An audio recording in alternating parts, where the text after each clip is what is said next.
Yine seni sevmekten başka hiçbir şey yapmadım bugün.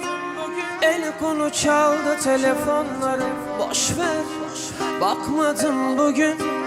Ne gazete okudum ne de bir haber, derdi yasakladım bugün.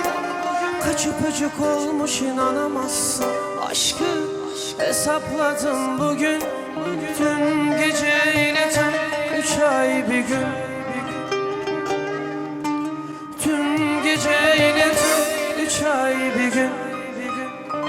Ben dünyanın en büyük aşığı olabilirim. Ben koynunda 100 sene 1000 sene durabilirim.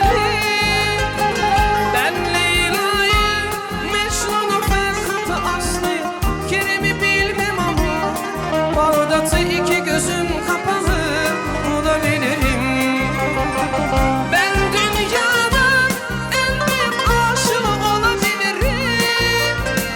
Ben koynunda 100 sene 1000 sene durabilirim.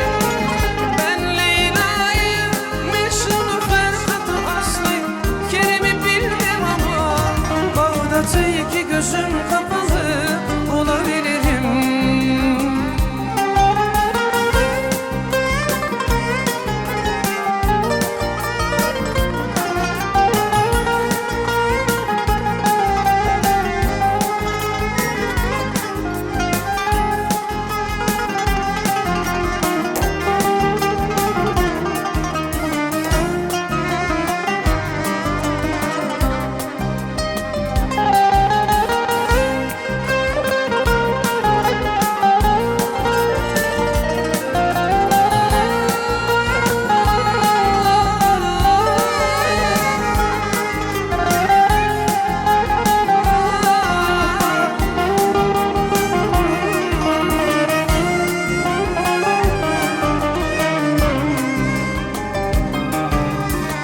Seni sevmekten başka hiçbir şey yapmadım bugün.